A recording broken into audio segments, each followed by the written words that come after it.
Assalamualaikum warahmatullahi wabarakatuh. Waalaikumsalam. Al-Fatihah.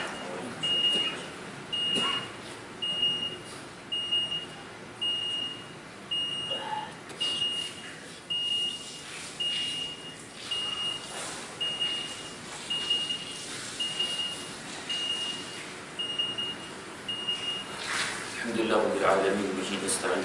Shalli wa sallim ala sayyidina amin. Sayyidina wa maulana Muhammad wa ala alihi wa ashabihi ajma'in. Amma ba'd. Fa ya ibadallah, ittaqullah usikum wa iyaya bittaqullah fafaza al-muttaqun. Qala Allah ta'ala fi kitabil aziz ba'da a'udzu billahi minasyaitonir rajim wa dzakir fa inna dzikra tanfa'ul mu'minin. Shadaqallahu al-'azim. Muslimin dan muslimat, mudah-mudahan kita semua dirahmati oleh Allah Subhanahu wa taala. Alhamdulillah, kita masih lagi membincangkan tafsir surah Al-Mujadalah juzuk yang ke-28. Kita masih lagi ayat yang pertama. Sebelum tu, maksud Mujadalah ni ialah dialog. Yang ni dialog antara Khawlah binti Tha'labah dengan Nabi Muhammad sallallahu alaihi wasallam. Dan kuliah lepas kita dah bincang tentang ayat yang pertama. Ini ayat kedua. Allah Subhanahu wa taala berfirman, "A'udzu billahi minasyaitonir rajim. Alladzina yudhahi'una min nisa'ihim ma hunna ummahatihim in ummahatuhum illa allati waladnahum." Dan orang-orang yang menzihirkan isterinya dari kalangan kamu adalah orang-orang yang bersalah kerana isteri-isteri mereka bukanlah ibu-ibu mereka. Ibu-ibu mereka tidak lain hanyalah perempuan yang melahirkan mereka. Tuan-tuan dan puan-puan sekalian, ayat yang kedua ni Allah menjelaskan bahawa orang yang melafazkan zihar ni adalah orang yang bersalah. Kerana salah satu daripadanya, ia telah menyamakan antara isteri dan ibunya. Antara isteri dan ibunya. Sebab ibu dia ada kemuliaan yang tak sama dengan isteri. Jadi menyamakan ibu dengan isteri adalah satu kesalahan. Sebab tu tuan-tuan, ayat yang seterusnya Allah kata apa? Wa innahum la yaquluna munkaran minal qawli wa zura. Allah kata dan dengan sesungguhnya mereka dengan melakukan demikian memperkatakan suatu perkara mungkar dan dusta. Dan ingatlah sesungguhnya Allah Maha Pemaaf lagi Maha Pengampun. Allah jelaskan bahawa perkataan zihar ini adalah perkataan mungkar. Di sisi mazhab Syafi'i, dia adalah satu perbuatan maksiat yang besar. Zihar ni suatu maksiat yang besar di sisi mazhab Syafi'i. Jadi tuan-tuan, peraturan untuk menentukan zihar menurut mazhab Syafi'i dan Hambali ialah setiap orang yang sah menjatuhkan talak, ia juga sah menjatuhkan zihar. Jadi mana-mana suami yang dia sah menjatuhkan talak, maka dia juga sah mengziharkan isteri. Maksudnya zihar itu valid. Ia hanya terpakai kepada suami sahaja. Kalau isteri boleh tak zihar suami? Dia tahu punggung abang sama dengan punggung ayah saya. Dia tak jadi zihar. Sebab zihar ni hanyalah ucapan suami kepada isterinya. Dan tuan-tuan dan puan-puan sekalian, sebab tu kalau kita tak faham hukum zihar, kita refer kepada hukum talak.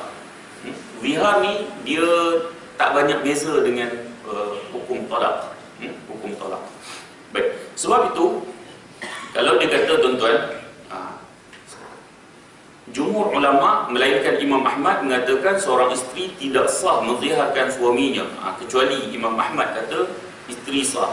Tapi jumhur ni majoriti para ulama menyatakan tidak sah isteri menziharkan suami.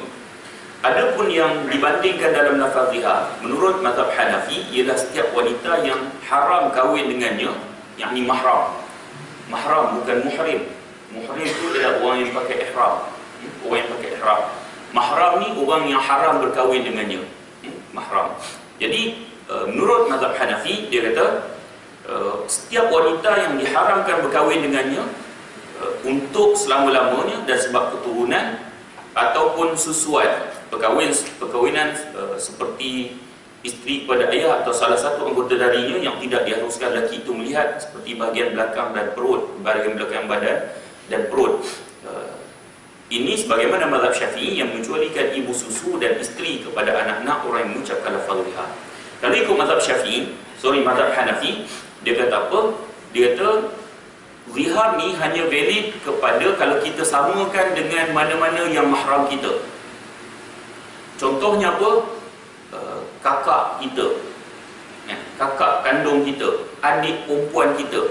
So kita samakan anggota badan isteri kita dengan mahram kita, maka jadi zihar.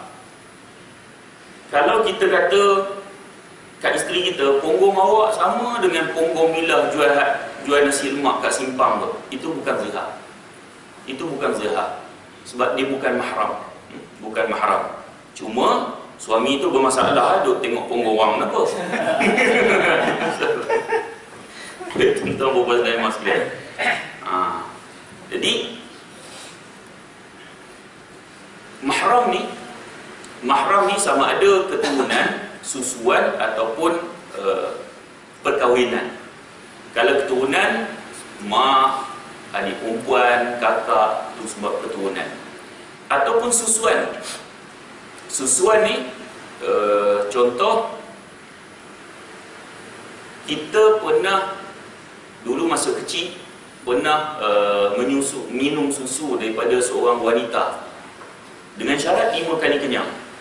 Dia syarat ni nak jadi ibu susuan mesti 5 kali kenyang. Mesti 5 kali kenyang. Dan syarat lagi ialah mesti umur budak tu tak lebih 2 tahun. Ada pandangan yang baru dulu, seorang cendekiawan di Mesir, dia kata orang dewasa juga boleh jadi anak susuan. Dan pandangan ni kontroversi. Pandangan ni kontroversi, tuan-tuan. Dan ulama-ulama membantah. Sebab dia kata orang dewasa juga kalau menyusu, dia boleh jadi anak susuan pada perempuan tu. Kalau macam tu, tuan-tuan, orang akan ambil kesempatan. Orang akan ambil kesempatan. Contoh tuan-tuan. Ada seorang staf perempuan, suami dia dah meninggal dunia dah, setahun dah. Kemudian orang kata Ashraf ambil lah, buat jadi isteri kedua, kan? Ashraf kata, aku tak boleh, tu ibu susu aku tu. Tanya bila jadi ibu susu? 2 bulan lepas. 2 bulan lepas.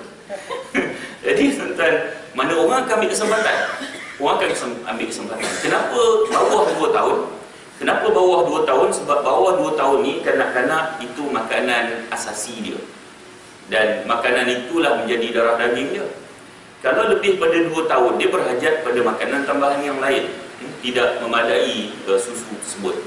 Maka kalau nak jadi anak susuan, dia mesti bawah 2 tahun dan kemudian 5 kali kenyang. 5 kali kenyang. Hari ini dia menyusu sampai kenyang. Kemudian besok pula bawa budak tu menyusu sampai kenyang. Dia kena bezakan antara budak yang menyusu sampai kenyang ataupun budak yang suka duk kunyah puting. Sorry, saya sebut ni. Dia ada yang dia tak menyusu. Tuan-tuan kena tengok, dia masuk puting dalam mulut dia, nyet macam tu je. Dia tak isap. Kadang sampai tertidur. Itu bukan sampai kenyang. Maknanya dia menyusu tu memang dia menyusu sampai kenyang. Dia menyusu sampai kenyang, sampai dia tak nak dah. Kalau 5 kali, barulah jadi anak susuan. So yang ni juga kena ambil berat. Sebab kadang-kadang kita duk tengok nyet 5 kali, oh dah dia anak susuan. Padahal bukan dia menyusu. Dia memang budak ni dia suka isap puting, kan. Baik. Kemudian sebab perkahwinan, seperti isteri kepada ayah, apa dia? Mak tiri lah. Bahasa panjang kan, tapi sebenarnya mak tiri je. Kan? Kalau ayah kita kahwin lain, maka itu mak tiri kita. Kan? Mak tiri kita. Jadi sebab perkahwinan. Ataupun kita kahwin dengan isteri kita, mak mertua kita. Kan? Mak mertua kita. Baik, mak mertua kita ni dia mahram. Kalau kita bercerai dengan isteri kita, dia mahram dia. Mahram, kita tetap tak boleh kahwin dengan dia. Kan? Sebab tu kalau berlaku perceraian, jangan putuskan hubungan dengan tu. Dia tu bekas mak mertua, tuan-tuan. Kan? Dia tu masih mahram tu. Tak boleh kahwin dengan mak mertua. Kan? Kalau tuan-tuan katalah kita kahwin dengan anak kan, kahwin dengan anak, tengok-tengok mak mentua comel lagi. Kan? Cerai si anak, nak kahwin mak mentua tak boleh. Kan?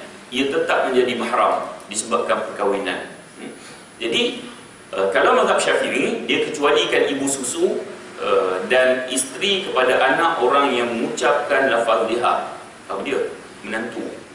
Imam Syafi'i kecualikan dua tu, yang lain semuanya kalau dia samakan tubuh badan orang tu dengan isteri dia, maka dia jadi liha. Okey.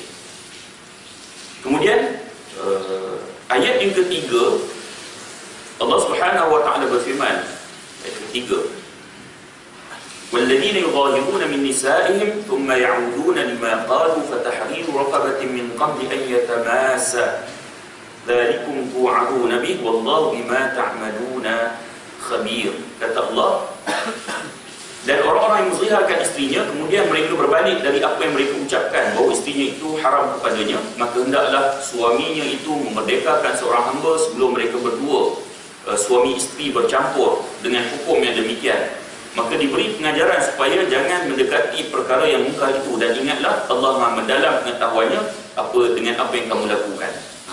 Dia tahu orang yang menzihirkan isterinya, dia ni tak boleh jima' isteri dia. Orang yang menzihirkan isterinya, kemudian dia nak berbalik-balik. Dia kata apa, tuan-tuan? Maka hendaklah memerdekakan seorang hamba sebelum mereka berdua bercampur. Suami isteri bercampur. Bercampur ni apa dia? Bercampur tu apa?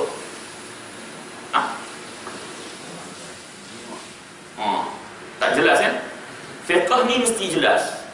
Sebab tu tuan-tuan, kalau tuan-tuan panggil ustaz mengajar akidah ataupun tauhid. Ustaz ni mengajar tasawuf. Ustaz ni mengajar apa? Fiqh. So, cara ustaz tu mengajar memang beza. Akidah jarang buat lawak. Dia kena tegas sikit berakidah. Kalau tasawuf, dia lembut kan, tuan-tuan, kena banyak sabar kan, slow tuan-tuan kan. Kalau fiqh ni tuan-tuan, dia mesti jelas. Sebab kalau tak jelas, hukum juga tak jelas. Implikasinya, kalau tak jelas perkataan ataupun maksud, maka hukumnya juga tidak jelas. Sebab tu kadang-kadang ustaz mengajar fiqh ni, dia kadang-kadang tuan-tuan tengok macam lawak, kadang-kadang nampak macam lucah pula kan. Ni jangan awal-awal buat tuduhan kan. Ustaz datang, ustaz lucah menghidap, padahal fiqh ni dia mesti jelas. Contohnya ni, bercampur, dia tak jelas. So memberikan implikasi hukum yang tak jelas. Selalu kalau orang tanya saya kan, kadang muslimat dia tanya, ustaz, saya nak tanya satu hukum ni. Semalam saya bersama dengan suami saya. Jadi bila saya dah bersama, kemudian saya nanti dulu bersama pergi mana? Kefor. Tak jelas. Dia mesti kalau jima' kan, suami isteri jima' apa masalah kan, jima' lah. So bila bersama ni dia macam-macam andaian boleh. Baik tuan-tuan, sebab tu fiqh kalau tak jelas, dia implikasi dia, hukum tak jelas. Kita mungkin bagi kita faham, ada orang yang dengar dia tak faham tuan. Kita jangan samakan kefahaman orang lain sama dengan kefahaman kita. Kita apalah tak faham tuan. Kita kata macam tu, dan ada orang memang tak faham. Sebab sekadar kita duk mengajar ni, kadang kita ingat orang dah faham dah, lepas tu dia tunggu luar pula tanya, ustaz, saya sebenarnya tak faham, saya nak tanya bab ni. Kita ingat dah faham dah kan? Tengok cara angguk tu, angguk kan, rupanya angguk tak faham kan, angguk ambil hati. Tuan-tuan, jadi contoh penggunaan perkataan. Ada seorang ibu, dia ni ada anak yang mengalami masalah kencing, suka kerak kencing. Jadi ibu ni esok tu dia nak pergi ke event, ada majlis keramaian, adalah datin pun lah. Jadi dia pesan ke anak dia, mat, nanti kalau kita sampai rumah datin tu, kalau kata nak kencing, jangan cakap mama nak kencing, malu lah mama. Tu anak dia tu, habis tu mama nak cakap apa? Dah cakap je nak nyanyi, kan? Okey, so budak ni faham. Bila sampai esok rumah datin tu, kemudian budak tu, mama nak nyanyi. Oh, mak dia faham lah, pergi bawa tandas kan. Elok hujung minggu je, dia bawa balik kampung. Biasalah cucu tidur dengan Tok Wan kan. Tengah malam, pukul 3 pagi, keluar Tok Wan nak nyanyi. Kan, Tok Wan kata, nyanyi apa malam-malam ni? Esok lah, Tok Wan nak nyanyi. Kan? Duk desak-desak lah Tok Wan dia fed up, main nyanyi kat telinga Tok Wan. Penuh telinga Tok Wan malam tu. Jadi implikasinya, kalau penggunaan bahasa yang salah, maka kefahaman orang salah. Jadi fiqh begitu. Dia mesti penggunaan perkataan yang betul supaya nanti orang faham hukum yang betul. Baik. Jadi dia tu Syafi'i, pertama sekali, apabila seorang suami mengziharkan isterinya, maka dia tak boleh jima' isteri dia. Dia tak boleh jima' isteri dia. Tidak boleh menyetubuhi isteri dia. Kalau dia jima' juga, adakah jadi berzina? Dia bukan hukum berzina, dia berdosa. Dia berdosa. Dia tak dihukum berzina. Maknanya kalau buat undang-undang Islam, kalau hudud, dia tak kena hukuman zina, cuma dia berdosa. Sebab larangan apabila telah melafazkan zihar, dia tidak boleh jima' isteri dia, melainkan dia membayar kafarah. Kan? Membayar kafarah. Jadi kafarahnya pertama sekali dia kata ialah membebaskan hamba. Bebaskan hamba. Sekarang ni kira consider tak ada hamba lah. Kan? Barulah berpindah yang kedua, iaitu dia kata berpuasa 2 bulan. Turut-turut ni. Turut-turut. Betul tuan-tuan. Dalam ayat ketiga ni Allah kata apa?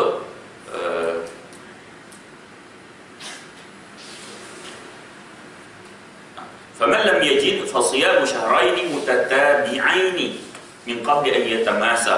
Siapa yang tidak mampu, maka hendaklah dia berpuasa 2 bulan berturut-turut. Sama dengan kalau jima' isteri ketika bulan Ramadan di siang hari tu, kan? Puasa begitu. Baik, tuan-tuan dan puan dan sekalian, kembali balik yang membebaskan hamba ni. Tuan-tuan, membebaskan hamba, sekarang ni memang tak ada hamba. Nanti kalau berlaku peperangan, yang hamba mungkin akan ada semula. Yang ia hanya bila berlaku peperangan. Isu ni kadang-kadang orang salah tanggapan. Orang kata dah Islam mengharuskan hamba, kan? Menghalalkan hamba, agama perhambaan. Tuan-tuan, Islam dah tutup semua dah jalan untuk perhambaan, kecuali bila berlaku peperangan. Tu memang tak boleh elak dah. Sebab tu kalau contoh setubuhi isteri di bulan Ramadan siang hari pun bebas hamba. Kalau ucap zihar pun bebas hamba. Maknanya Islam nak tutup ruang. Kalau ada hamba, lepas bebaskan supaya hamba tidak ada. So kita tak boleh nak katakan Islam agama yang menghalalkan hamba. Islam agama perhambaan. Oleh kerana hanya dalam bab perang saja. Sama juga Islam mengharuskan hambanya makan babi jika sekiranya darurat. Bukanlah bermakna Islam mengharuskan makan babi, kan? Jika sekiranya darurat tu, nampak tuan-tuan? Dia akan datang apabila berlaku perkara-perkara tertentu yang tidak boleh dielakkan. Jadi kita tak boleh nak sebut Islam agama perhambaan, sebab Islam dah menutup ruang-ruang untuk perhambaan ni. Kemudian kalau tak mampu, hendaklah berpuasa 2 bulan berturut-turut. 2 bulan berturut-turut. Dan 2 bulan berturut-turut ni tuan-tuan, menurut kita baca yang dia maknanya siapa yang tidak memiliki hamba, tak mampu bayar harga yang berlebihan. Kalau kita ada hamba pun tak mampu nak, kalau waktu tu ada hamba tak mampu nak beli hamba untuk bebaskan pun, barulah dia akan pindah kepada yang kedua, iaitu berpuasa 2 bulan berturut-turut. Ini bermakna bukan senang kita nak pindah dia satu persatu. Ada 3 kafarah, bukan kita boleh pilih. Aku nak yang ni paling ringan. Tak. Dia mesti yang pertama dulu, bebas hamba dulu. Tak mampu bebas hamba, barulah berpindah yang kedua, iaitu berpuasa 2 bulan berturut-turut. Baik, berpuasa 2 bulan berturut-turut ni, dia kata menurut pandangan jumhur ulama, sekiranya dia berpuasa selama sehari atau lebih tanpa penguzuran, ataupun melakukan jima' pada waktu malam atau siang dalam tempoh tersebut, dia mestilah mulakan berpuasa. Kata Syafi'i dan Abu Yusuf, sekiranya melakukan jima' pada waktu malam, ia tidak perlu mulakan semula puasa, kerana waktu malam bukanlah waktu untuk berpuasa. Nah, perbezaan pandangan ni tuan-tuan berlaku di kalangan mazhab Syafi'i dan itu juga mazhab Maliki. Beza. Mazhab Syafi'i kata kalau dia puasa 2 bulan, malam tu dia jima' isteri dia. Malam tu dia jima' isteri dia. Maka dia tak perlu ulang semula puasa dia. Kan puasa 2 bulan berturut-turut. Kalau dijima' isteri dia, perbuatan jima' isteri dia tuan-tuan itu berdosa. Tetapi dia tak perlu ulang. Dia tak perlu ulang. Baik. Saya sering dalam tafsir Al-Munir ni ada disebut pandangan mazhab Syafi'i, mazhab Maliki, mazhab Hanafi, mazhab Hanbali. Pandangan ini seringkali saya juga sebut. Mungkin ada orang dia kata, Ustaz sebut Syafi'i dah lah, nanti kami confuse. Saya sebut mazhab-mazhab yang lain supaya kita dapat pandangan yang lain juga. Dan bila kita faham ada pandangan-pandangan yang lain, maka kita tidak cepat menghukum. Sebab orang Melayu ni, orang kita kat Malaysia ni tuan-tuan, bila ada pandangan lain je, dia cepat menghukum. Kalau pandangan orang tu tak sama dengan pandangan dia, orang tu Wahabi. Masyarakat kita macam tu tuan-tuan. Saya sorry ya tuan-tuan, tolong jangan mudah-mudah mewahabikan orang. Sebab saya melihat isu Wahabi ini isu yang dilontarkan dalam masyarakat supaya kita berpecah sama kita. Jangan cepat untuk mewahabikan orang. Maka tuan-tuan, puas dan mas sekalian, biar kita dengar pandangan-pandangan yang lain juga. Ada pandangan, selagi mana pandangan itu ada sandaran pada Nabi SAW, maka ia betul juga.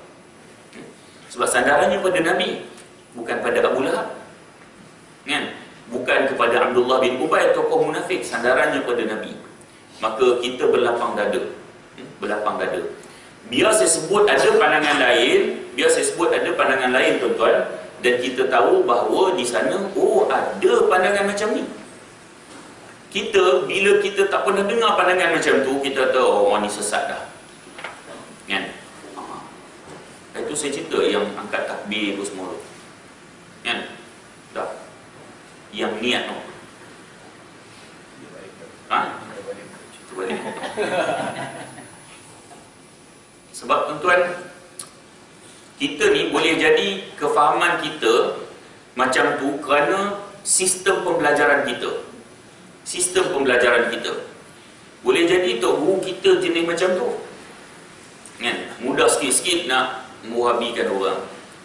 Boleh jadi tok guru kita cakap betul, kita faham salah. Kita faham salah sistem pembelajaran kita. Saya ambil satu contoh tuan-tuan. Saya duduk negara Arab 4 tahun tuan-tuan. Saya tak pernah jumpa seorang pun yang was-was. Tak pernah jumpa pun.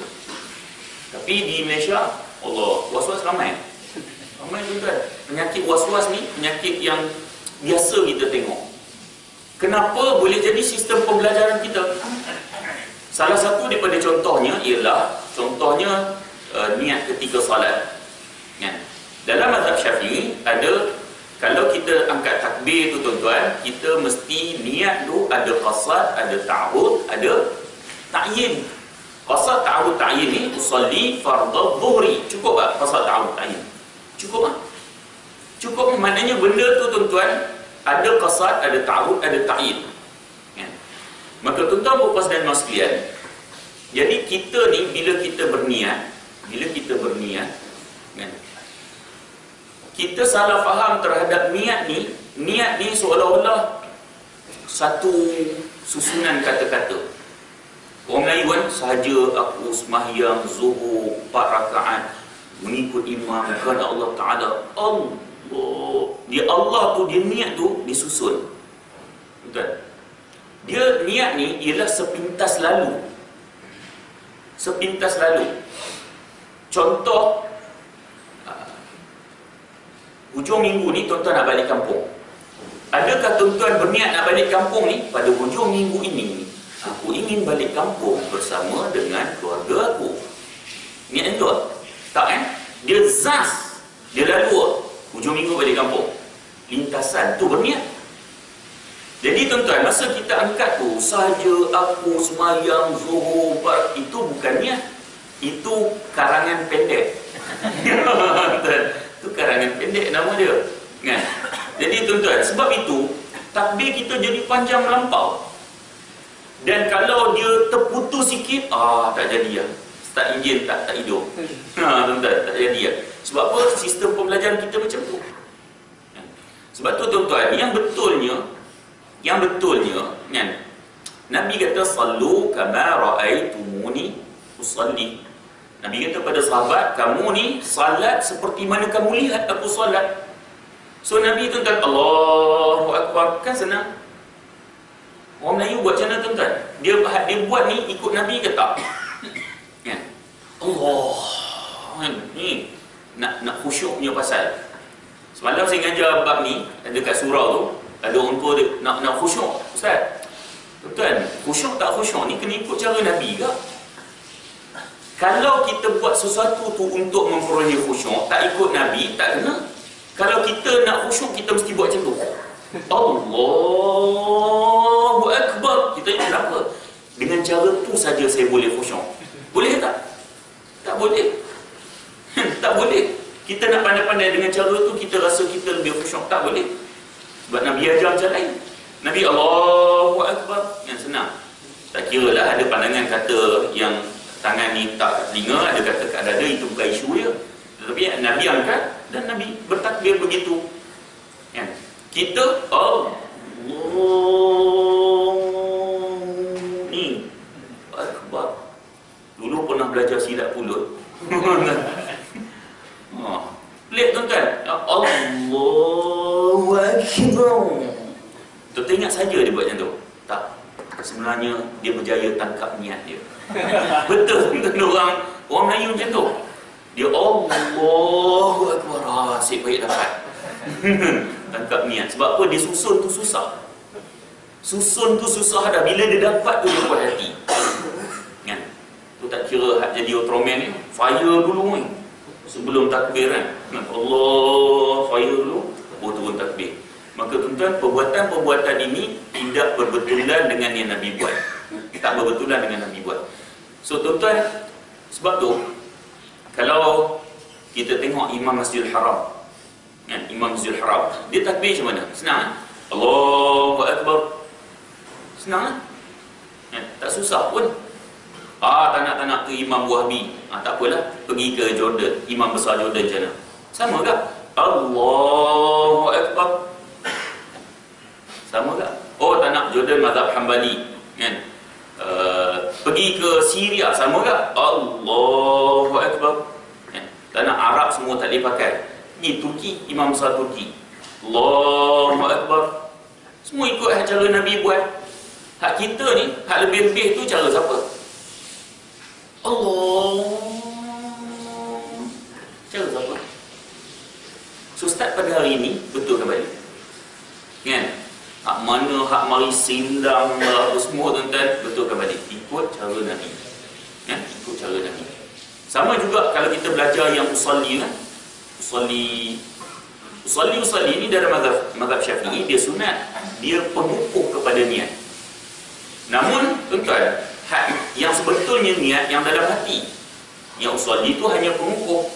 Kalau kita usalli fardal asri kan, 4 raka'atin, kita sebut. Jadi bila kita takbir Allah saja sembahyang zuhur, dia valid yang mana? Yang zuhur. Sebab niat yang hati. Jadi pengukuh tu okey.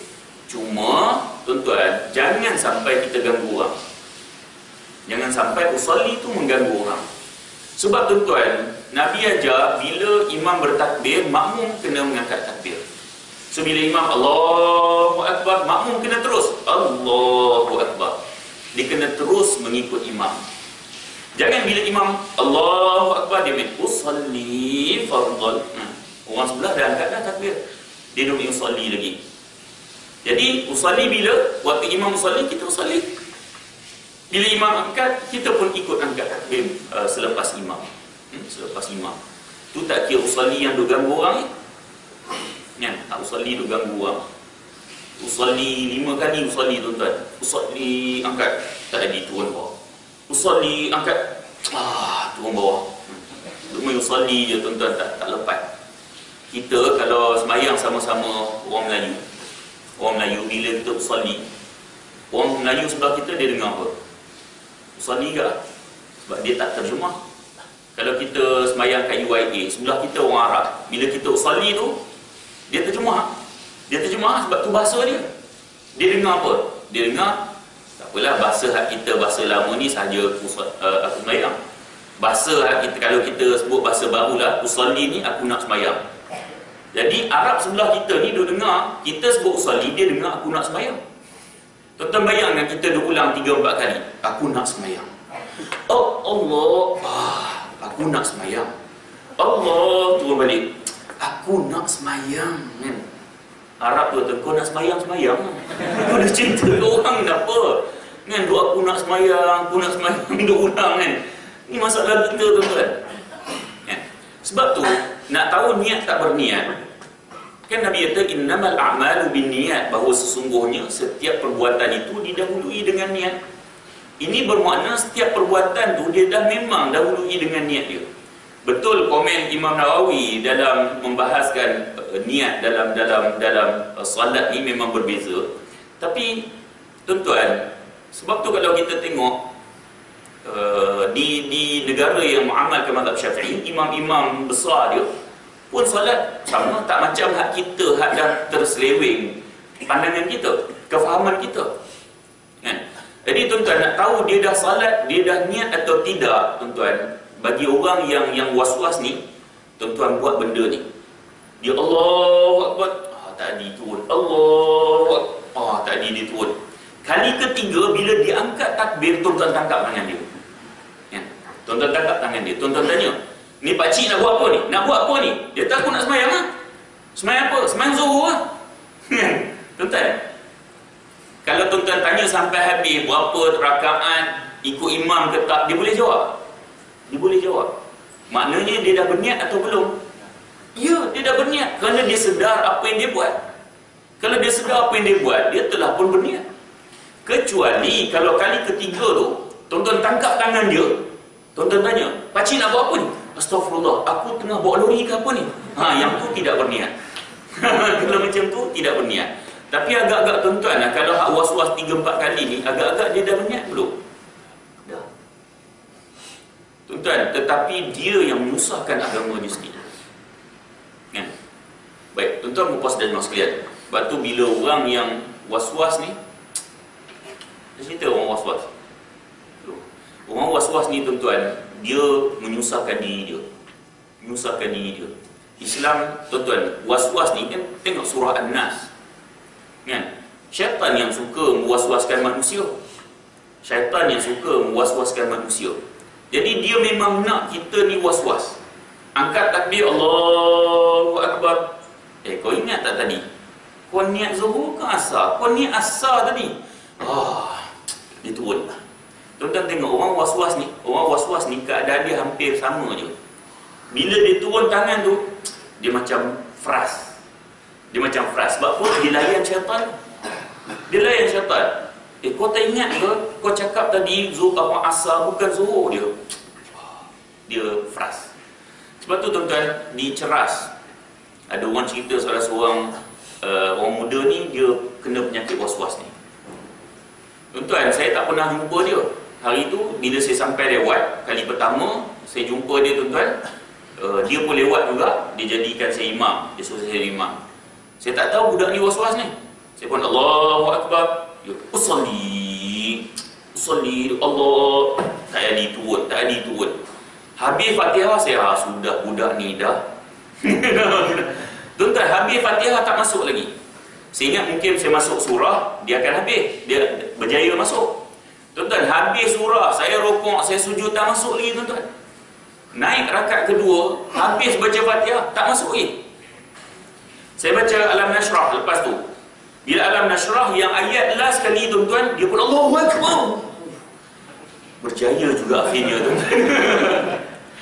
Tapi bila saya rokok tuan-tuan, dia rokok bersama dan rakaat itu dia tak ganti balik. Dia hanya ganti satu rakaat, dia tak ganti dua rakaat. Maka solat dia batal. Dia menganggap dia masbuk. Orang yang masbuk memang datang lewat, sampai je sini, imam Allahu Akbar, Allahu Akbar. Kan? Imam rokok, kita pun rokok. Rokok dengan syarat tamakninah bersama imam. Tamakninah ni sekurang-kurangnya subhanallah. Bukan bermakna imam rokok Allahu Akbar, kita pun Allahu Akbar, imam sami Allahu liman hamidah, itu tak dapat. So maknanya imam Allahu Akbar, kita pun Allahu Akbar, subhanallah. Kadang subhanallah, sempat tamakninah bersama imam, imam naik, kita pun naik, dapat satu rakaat. Itu masbuk. Kalau dia dah ada tepi kita, dia duk main, sinting baju, betulkan jam tu semua, tuan-tuan, dia tak habis baca Fatihah, dia tak ganti rakaat tu tuan-tuan, maka batal solat. Batal solat. Ni kena hati-hati. Ni kena hati-hati. Apatah lagi orang was-was. Sebab tu kali kedua saya sampai tuan-tuan, saya sampai kali kedua tu, saya pun berhenti motor saya, bukalah barang-barang, glove, helmet, scarf tu semua, letak dalam box, ambil bag tu semua. Dekat 5 minit dah tuan-tuan. Mula-mula saya sampai, saya berhenti motor tu, dia duduk basuh kaki kiri dia.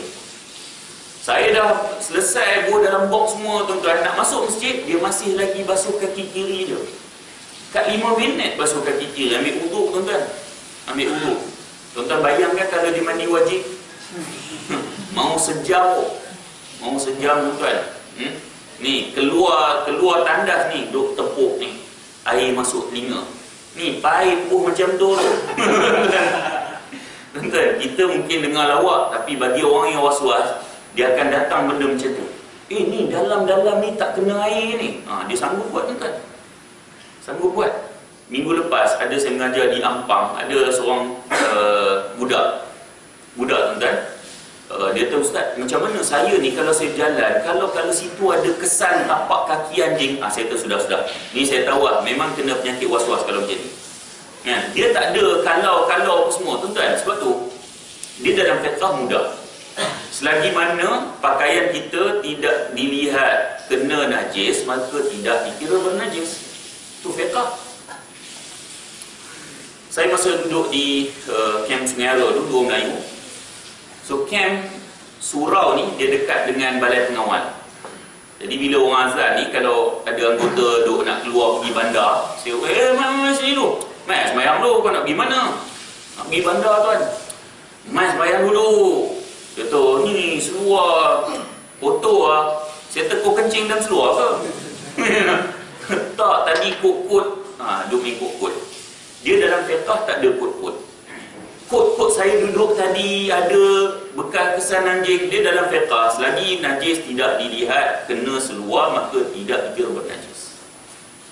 Tidak dikira bernajis. Maka tuan-tuan puan dan mas sekalian, sebab tu ini fiqh. Sebenarnya Islam ni mudah, kita yang menyusahkan. Tapi jangan ambil mudah. Tu salah tu. Islam mudah, kita jangan menyusahkan, tapi jangan ambil mudah. Jangan ambil mudah. Okey. Baik, tuan-tuan puan dan mas sekalian. Kemudian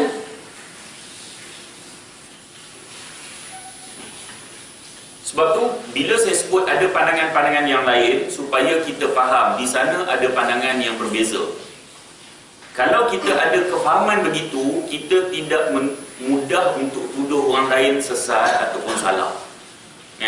Jadi kita sama-sama Melayu, okey, kalau kita contoh pergi UIA tuan-tuan, kita sembahyang, tengok kadang tahiyat dia duk pusing kan, kita tengok, ini ajaran ayah pin ke apa kan? Sebab kita tidak ada kefahaman, ada pandangan-pandangan yang lain. So kita mudah menuduh dia adalah ajaran sesat. Ataupun ni Wahabi. Orang Melayu Wahabi habis sangat, Wahabi. Dia tak ada hujah sangat dah, Wahabi. Bukanlah bermakna saya ni tuan-tuan, bila kadang kita cakap macam tu, ustaz ni Wahabi juga ni, dah kena dah tuan-tuan. Bukan begitu. Cuma kita belajar untuk ada adab dalam berbeza pandangan. Kan? Saya masa belajar dulu, pensyarah saya selalu tegaskan, kita ni kena ada adab dalam berbeza pandangan. Selagi mana pandangan itu sandarannya pada Nabi SAW, maka ia ada kebenaran. Ya? Ada kebenaran. Baik. Jadi, kemudian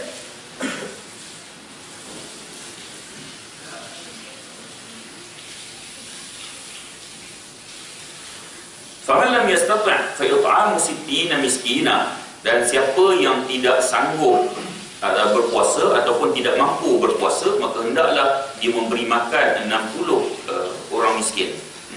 60 orang miskin. Jadi tuan-tuan, sebelum bagi makan 60 orang miskin ni, tadi kita sebut bebaskan hamba, kemudian puasa 2 bulan berturut-turut.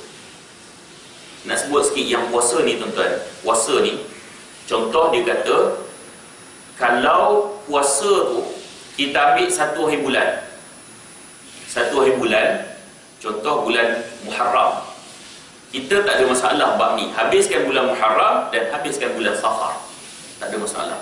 Dia akan timbul masalah sekiranya kita ambil tengah. Kita ambil 15 Muharram. 15 Muharram. Jadi tuan-tuan, 15 Muharram ni kita kena settlekan sampai habis. Habis Muharram tu, Safar sebulan. Kemudian lepas Safar apa? Julai. Rabiul Awal, kan? Betul. Tak ingat ni bulan-bulan Islam kena dengar nasyid tu. Rabiul Awal. So Rabiul Awal tu, kalaulah Muharram tadi ni, Muharram kan kita start 15. Kalau Muharram kita habis 29, maknanya 14 hari. So bulan Rabiul Awal tu kita kena buat lagi 16 hari bagi cukup 30 hari. Bagi cukup 30 hari. Sebab bulan Islam ni dia bukan 30 hari, kan, ada 29 hari, kan. Jadi tuan-tuan, untuk jalan yang diajar ialah mesti cukupkan 30 hari sekiranya kita ambil bulan tu tengah. Kalau kita ambil 1 hari bulan tak ada masalah. Tak ada masalah. Yang kalau 29 habis bulan. Sebab disebut syahraini mutatabi'ain, 2 bulan berturut-turut, bukan 60 hari. Kan, 2 bulan berturut-turut. Yang 60-nya ialah orang miskin. Au sittina miskina, mesti bagi makan 60 orang miskin. Orang yang bagi makan 60 orang miskin ni, dia bukan boleh pilih. Saya sebut dah tadi, tak boleh pilih. Aku tak nak puasa, aku nak ambil bagi makan 60 orang miskin. Senang sikit. Tak boleh begitu. Dia mestilah orang itu tidak mampu. Contohnya, orang tu disahkan oleh doktor, memang dia tak mampu berpuasa. Dia tak boleh berpuasa. Ataupun orang tu uzur yang sangat, maksudnya dah tua sangat dah. Tak mampu nak puasa. Ataupun orang tu kerja dia memang kerja berat. Kerja tu buat bangunan tuan-tuan, umpamanya tengah panas. Kita okeylah kat aircon tuan-tuan, taklah terasa sangat. Hak buruh-buruh binaan tu tuan-tuan. Kalau 2 bulan turut puasa, Allah, pingsan tuan-tuan. Pingsan. Jadi tuan-tuan, orang macam ni barulah boleh berpindah, dia bagi makan 60 orang miskin. Bagi makan 60 orang miskin. Baik. Dia kalau macam ni, suami isteri kena ke atau salah seorang? Suami saja. Suami saja yang melapaskan. Yang melapaskan pihak suami saja. Baik. Jadi bagi makan 60 orang miskin ni, dia kata kalau mazhab Syafi'i dan mazhab Hambali mewajibkan beri secupak gandum ataupun setengah gantang tamar atau bali. Maksudnya yang kita tunaikan zakat masa bulan Ramadan tu. Ya, kalau 60 orang miskin, banyak itulah kadarnya. Banyak itulah kadarnya. Kena cari 60 orang miskin. Susah nak cari 60 orang miskin, susah. Kat Malaysia. Susah tak? Dapat brim. Dapat brim. Layak dapat brim tu dia susah. Baik tuan-tuan. Dia kalau boleh sikit ya. Tuan-tuan orang bank, tuan-tuan lagi tahu kan, statistik orang miskin di Malaysia ni rendah. Kenapa? Sebab dia guna kadar kemiskinan tu, tak silap saya yang 70-an punya. Tahun 70-an punya. Satu keluarga, pendapatan dia 851, tak silap saya. 800 something lah tuan-tuan. Kalau lebih pada tu, mereka tidak dikira miskin. KL tuan-tuan, 850 ke bawah tu, ataupun 1000 ke bawah, papa kedana tuan-tuan. Bukan miskin, papa kedana terus. Satu keluarga 2000 tak cukup, 3000 pun susah cukup-cukup makan tuan-tuan. Jadi tuan-tuan, kadar kemiskinan ni guna hak tahun 70-an memanglah tak ramai miskin. Dia keluarkan daripada garis kemiskinan apabila telah lebih daripada 850 ke atas. Tuan-tuan, sebab tu Selangor lebih praktikal. Kalau pusat zakat dia letak 1500. Praktikal sikit lah. Praktikal sikit. Itu pun 1500 tu memang miskin sangat dah tuan-tuan. Miskin sangat-sangat dah. Maka tuan-tuan puas dan mas sekalian, sebab tu duk main statistik ni kacau. Yang buruk boleh nampak cantik, yang cantik boleh diburukkan, kan? Peranan media, kan? GST, nampak indah. Tuan-tuan tengok dalam iklan, bestnya GST. Teruja kita nak GST, kan? Apa tengok apa ni. Baik tuan-tuan.